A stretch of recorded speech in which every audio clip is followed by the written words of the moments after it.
Hey guys, welcome to the channel.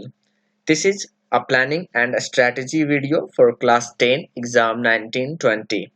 In this session, we will see what to do in next 50 days, how to attempt the model papers and the proper time management. Okay. जैसा कि आपका अभी board exam को 50 दिन से भी लगभग 50 दिन बचे हुए हैं, तो आपको इसमें क्या करना है।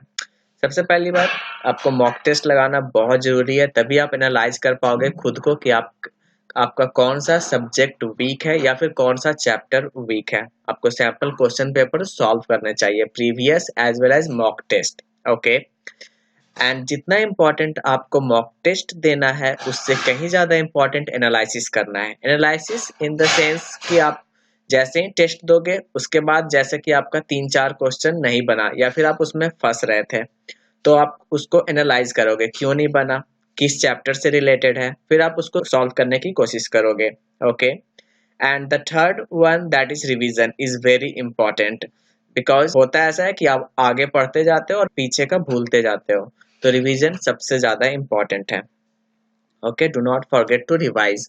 अगर आप मॉक टेस्ट की बात करें तो ऑनलाइन फ्री भी अवेलेबल है, गूगल करना, नहीं तो आप मॉक टेस्ट के लिए कई सारे बुक्स भी अवेलेबल है मार्केट में, आप उससे खरीद के लगा सकते हो।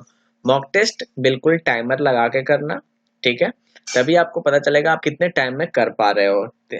टोटल 3 घंटे होते हैं, तो आप उसमें कर पा रहे हो नहीं कर पा रहे हो। Okay, so here I am sharing the time management for maths. Okay, it has 4 section A, B, C and D. A is the objective type, जिसमें आपका 20 क्वेश्चन होता है और 20 मार्क्स का होता है। आप इसमें 40 से 45 मिनट दे सकते हो, मीन्स पर क्वेश्चन 2 मिनट, या कई कई क्वेश्चन में आपका इससे ज्यादा भी लग सकता है, कोई दिक्कत नहीं है। कई सारे क्वेश्चन इजी होते हैं तो वो 1 मिनट में भी सॉल्व हो जाते हैं। तो मैक्सिमम 40 से 45 मिनट, इससे ज्यादा देने की कोशिश नहीं कीजिएगा। और ये आपका इम्प्रूवमेंट तभी होगा जब आप मॉक टेस्ट या फिर क्वेश्चन पेपर सॉल्व करोगे तभी। ओके, और सेक्शन बी में इसी तरह से 6 क्वेश्चन होते हैं जो कि 12 मार्क्स के होते हैं, तो आप इस पे 4 से 5 मिनट एक क्वेश्चन पे दे सकते हो, ठीक है। और टोटल आप 24 से 25 मिनट, इससे ज्यादा आप देने की कोशिश ना करो, ट्राई करो कि इसके अंदर ही सॉल्व हो जाए। ओके, एंड सेक्शन सी में इसी तरह से 8 क्वेश्चन होते हैं 24 मार्क्स के, तो आप इसमें 45 से 50 मिनट दे सकते हो। और सेक्शन डी भी 6 क्वेश्चन 24 मार्क्स का होता है, तो आप इसमें भी 50 मिनट तक दे सकते हो। अगर आप इस तरह से टाइम मैनेज कर लेते हो, तो आपको लास्ट में 10 से 20 मिनट रिवीजन टाइम बच जाता है, जिसमें आप देख सकते हो कि कहीं कोई एरर तो नहीं है किसी क्वेश्चन में, या फिर आप पहले किसी क्वेश्चन में फंस चुके हो तो आप उसको फिर से ट्राई कर सकते हो।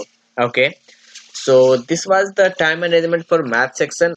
I will bring some videos for other subject also. So guys, please do comment below. अगर आपको कोई क्यूरी हो किसी भी सब्जेक्ट से लेकर के, टाइम मैनेजमेंट से लेकर के क्वेश्चन पेपर से, क्वेश्चन से प्रॉब्लम हो, तो आप प्लीज कमेंट करना। Okay, so thank you for watching it. Have a good day ahead.